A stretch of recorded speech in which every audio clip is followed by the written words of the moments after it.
Вот рассказывайте. У нас такой была ситуация. Мы работали на автомойке.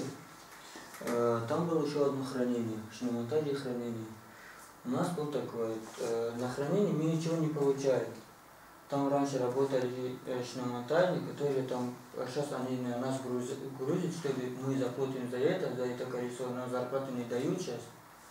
Сейчас зарплату нам не дают за то, что воровали колесо, а это колесо мы здесь ни при чем.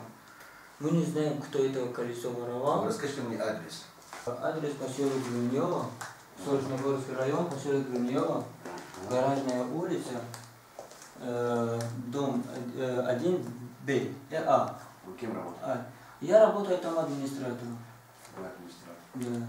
А остальные рабочие? Остальные рабочие, они работают мойщики, еще у меня 3 мойщика, и там у себя там Граждане Таджикистана. гражданин Таджикистана. Один гражданин Молдавии, там есть один человек, он из Молдавии, он работает шиномонтажником.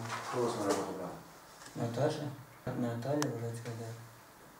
И что она говорит? Не дам деньги? Она говорит, не дам деньги, когда найдете мне колесо, потом я верну вот это вот твои деньги. Вот это 5 колес, которые от Мерседеса. От Мерседеса, да. Мы не отвечаем за колеса, во-первых, мы не получаем деньги за это, во-вторых, я не охранник там, а третий, я сказал... Когда она сказала, что вам деньги не заплачут? Вот вчера до сих пор говорит, не отдам, когда найдете колесо, потом я отдам. Еще А вы сказали, мы идем в посольство, пойдем к консульству. Я не сказал. Ну, я вы сказали, да, дорогая да, Наталья, мы пойдем, у нас есть власть, у нас суверенный государство Таджикистана, имеет дипломатический да, путь. этого. Поедем к ним, будем обращаться, что вы заплатите нам деньги? Она сказала, я тоже буду заявление писать, то, что вы воровали колесо. Я говорю, какой факт у тебя есть, какой факт, что мы воровали колесо? Она молчит, ничего не говорит. Она говорит, у вас есть копию, мы можем это... Сколько сумма денег? Там 125 тысяч чем-то за 23 дня. 6 автомойки с химией. Да. Вы там жили? Мы жили там.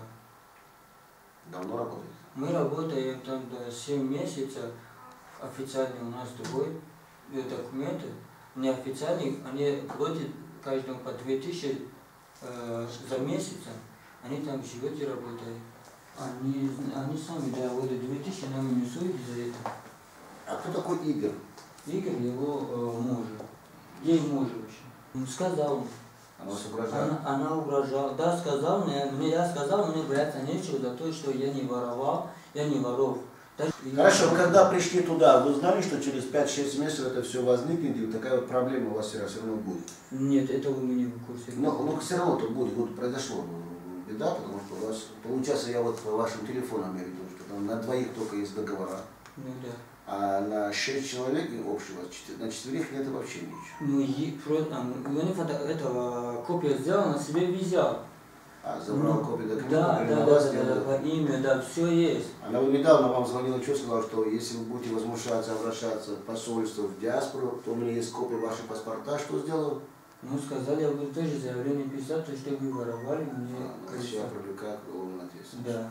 Вы уже не воровали? Не воровали, конечно. А сейчас автомойка работает? Автомойка сейчас работает. А кто там сейчас работает? Сейчас белорусы, я там работаю. Сейчас она приняла на работу белорусов, да? Да. Вы там тоже работаете?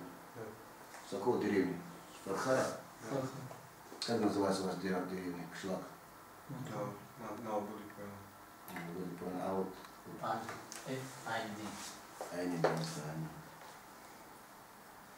Понятно.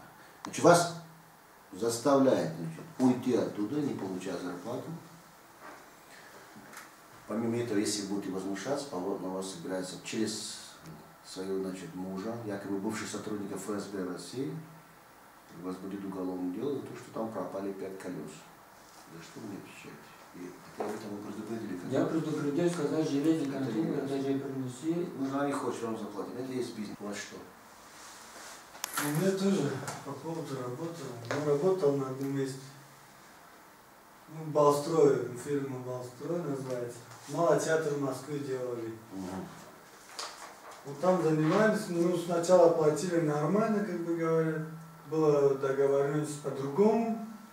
А потом в конце уже 2 месяца уже... Сколько суммы вам не выдали? В общем-то, я считал по табле, у меня все есть, 1 900 000 чем-то. Это ваше заявление? Да. 1 миллион 950 тысяч, руководитель вашего Балстроя, Балстроя. некий Черногорцев Валерий Андреевич. Андрей, да. Валерий Андреевич. И помогал вам бригадир Василий Вова, Да, и да, другой, да. соответственно, Александр, Александр. местный депутат.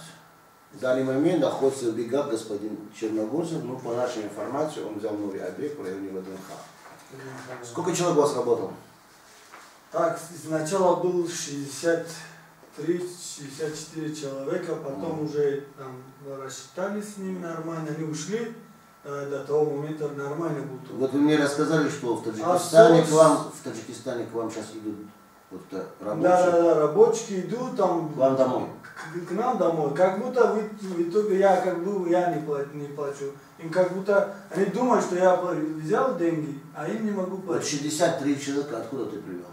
Я Они сами отсюда собирал, да, пришли сами, нам, например, на работу. Ну ты куда на работу? Да, у меня последний, у меня вот деньги, которые остались, это 47 человек, деньги, которые остались. Остались мужчины 40. Да, все остальные. Вот вы знаете, что вот у нас, по моему опыту, я говорю, что когда грузины, там, югославцы, сербии, русские, другие, чеченцы, ингуши не платят, да, вы забываете. А когда таджик не платит, до конца жизни вы ее мучаете. Да. Вот сейчас они вас замучают. Да. Потому что я знаю, что по Москве более 1 миллиарда денег забрали совсем другие люди, это не таджикской национальности. И по области тоже больше 1 миллиарда нет их денег. Вот вопрос возникает, а почему вы не сообщаете, когда работают 2-3 дня? Можно в посольство пойти сообщить, что мы работаем там, можно идти в консульство, можно идти в миграционную службу Таджикистана. В консульстве вот работает человек, очень приближенный к президенту, наш уважаемый Мавир Рахмонович, господин Гулов, Ашраф. Когда президент доводит, чтобы подобные вещи, надо помогать быстрее, чтобы люди не оказались здесь брошенными на улицу. Вы не ходили в посольство, консульство? Не, мы единственное, вот услышали, там видеообращение видели, то что тут... Ну я-то один все равно. Ну да, меня окружают люди, я-то один, это должно быть государство. Но я решил, вот дорогу открыл им, отдал. Ну и просто были ребята, которые с нами, они говорят, пошли, нам не помогли, там никто оттуда. Нету никакого... Ну они хотят помочь, у них просто отсутствует элемент разговаривать со своим собственным гражданам, у них других слова. Себе спокойно они не могут говорить. Вот ребята были, говорят, с утра до вечера, никто не принял их в итоге. Значит, делать надо одно, по поводу вас. Бояться не надо вам, я вам сразу говорю. Вы там работали.